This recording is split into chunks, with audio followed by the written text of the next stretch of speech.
8월 5일 오늘의 말씀은 예레미야 45장 1절에서 46장 12절입니다.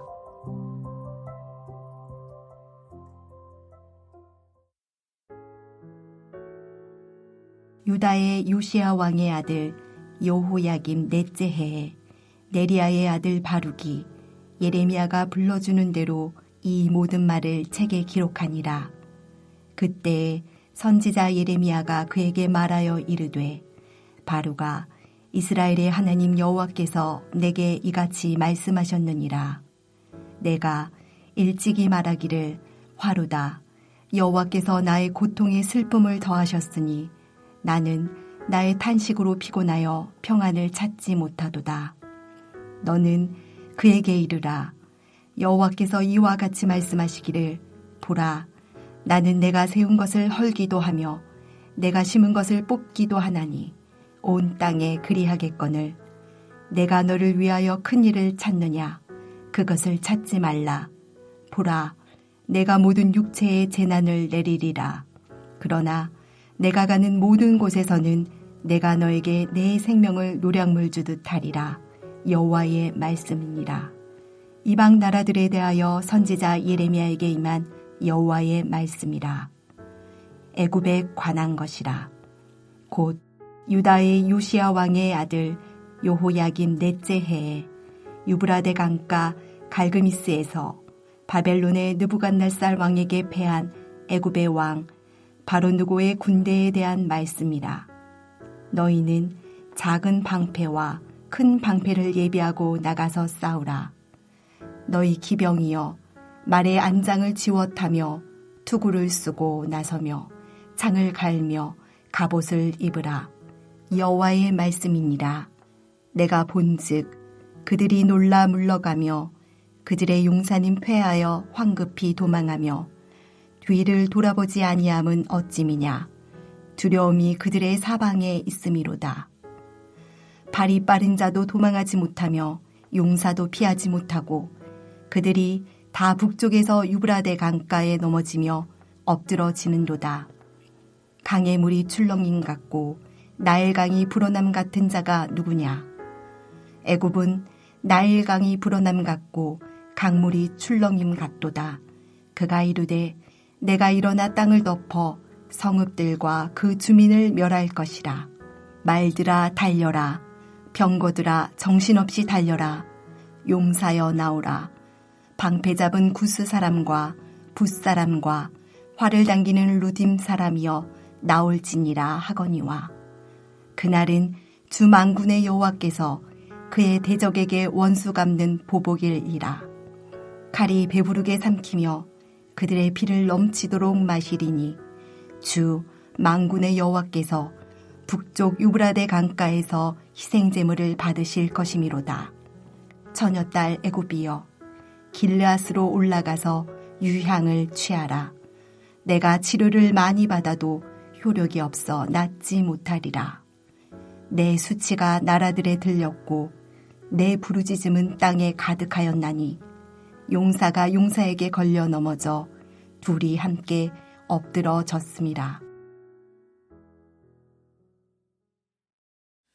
월요일 아침 말씀 앞에 나오신 여러분들을 예수님의 이름으로 환영하고 축복합니다. 말씀과 기도 가운데 매일매일 예수님처럼 예수님만큼 자라가는 저와 여러분이 되시기를 축복합니다. 오늘 말씀의 흐름을 이해하기 위해 이전 장부터 이어지는 예레미야서의 상황적인 흐름을 잠시 살펴보고자 합니다. 유다의 총독이었던 그달랴가 죽임을 당하고 바벨론의 정치적인 보복이 두려웠던 요하나는 유다 백성을 이끌고 애굽 땅으로 내려가려고 합니다. 하나님께서는 예레미야를 통해 그들에게 애굽 땅으로 내려가지 말고 유다 땅에 머물러 있을 것을 말씀하시지만 애초에 순종할 마음이 없었던 유다 백성은 하나님의 말씀을 버리고 애굽 땅으로 내려가게 됩니다. 유다 백성은 애굽으로 내려가면 하나님의 심판을 피할 수 있을 것이라 생각하고 여러 지역으로 흩어지지만 온 땅의 주권자이신 하나님의 말씀은 애굽 땅에도 임하게 되었습니다. 이것이 오늘 본문 이전까지의 흐름인데요. 오늘 본문인 45장 1절을 보면 유다 왕 요시아의 아들 여호야김 넷째 해에 기록된 말씀임을 밝히고 있습니다. 이것은 예레미야 36장의 시점으로 하나님의 말씀을 무시하고 애굽 땅으로 내려가기 약 20년 전의 시점을 다루고 있습니다. 여호야김 시대는 하나님의 말씀에 대한 무관심과 불순종, 그리고 하나님을 믿는 자들에 대한 핍박이 극에 달했던 시기입니다. 이러한 상황 속에서 예레미야와 그 서기관이었던 바룩은 날이 갈수록 지쳐가고 또 낙심했을 것입니다. 이때 하나님께서는 바룩에게 이렇게 말씀하십니다. 나는 내가 세운 것을 헐기도 하며 내가 심은 것을 뽑기도 하나니 온 땅에 그리하겠거늘. 하나님은 유다에 대한 심판을 말씀하시는데 이 심판은 유다 땅에만 국한된 것이 아니라 하나님의 주권과 심판이 온 세계에 펼쳐질 것을 의미합니다. 하나님께서는 이 심판으로부터 바룩을 건져내 주시겠다고 말씀하시는데 그 표현이 굉장히 독특합니다. 내 생명을 노량물을 주듯이 주겠다 말씀하십니다. 일반적으로 한 나라가 전쟁에서 이기면 그 병사들은 상대편의 물품을 노략합니다.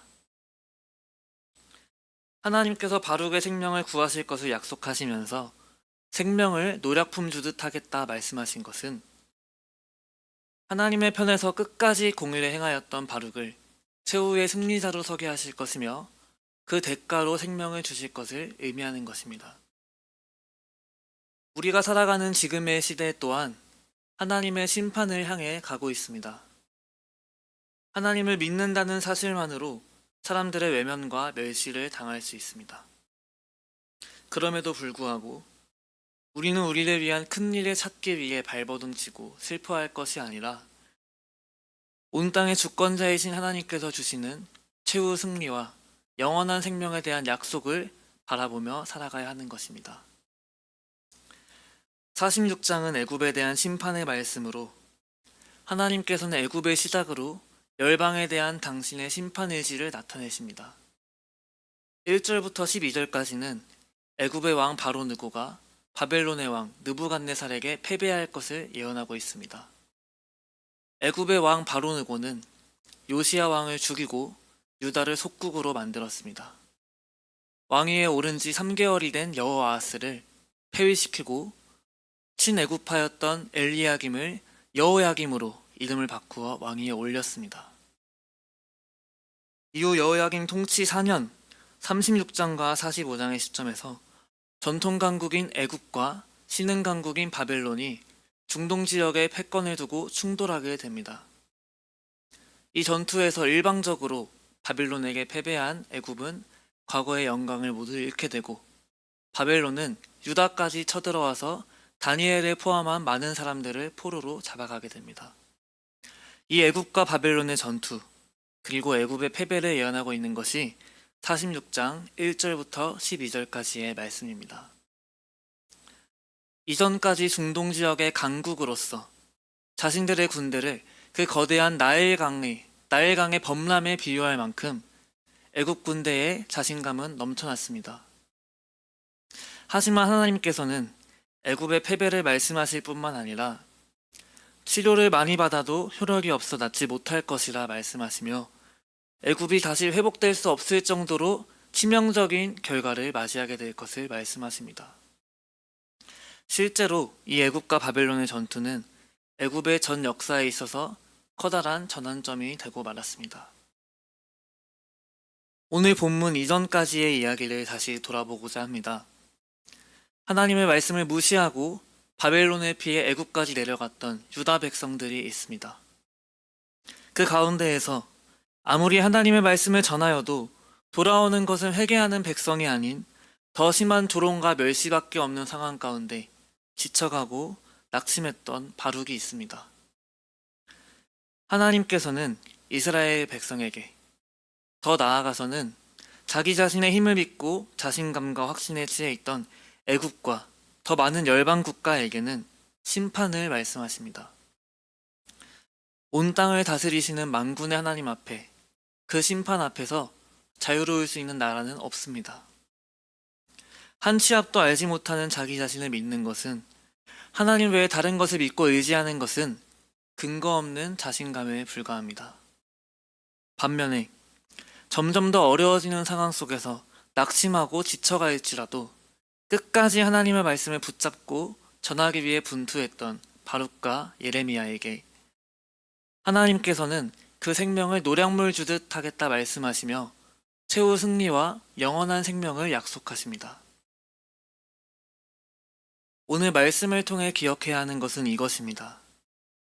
우리가 처한 상황이, 우리의 눈에 보이는 상황이 바룩과 예레미야처럼 갈수록 더 어려워지고 답이 없어 보이는 절망적인 것처럼 보이는 상황이든지, 애굽으로 피해 일기양양한 유다 백성과 자신만만한 애굽 군대처럼 자신의 힘과 자신의 계획만으로 모든 것을 할 수 있을 것처럼 보이는 그런 상황이든지, 어떠한 상황이든지 간에, 우리 눈에 어떻게 보이든지 간에 우리가 믿고 의지해야 할 것은 오직 하나님입니다.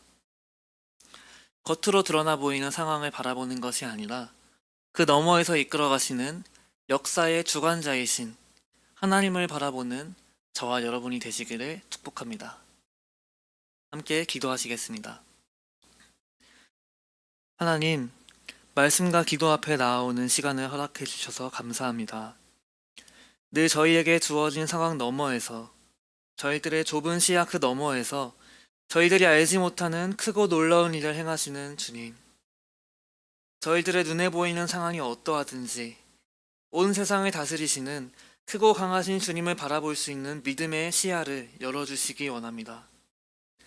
눈에 보이는 대로 판단하고 한 치 앞도 알지 못하는 우리 자신의 능력과 계획을 의지할 것이 아니라 오늘도 여전히 모든 상황 속에서 선하신 뜻대로 계획하신 일들을 이루어 가시는 하나님을 바라보고 하나님을 믿음으로 붙잡으며 살아갈 수 있도록 도와주세요. 예수님의 이름으로 기도합니다. 아멘. 하늘에 계신 우리 아버지여, 이름이 거룩히 여김을 받으시오며 나라가 임하시오며 뜻이 하늘에서 이루어진 것 같이 땅에서도 이루어지이다.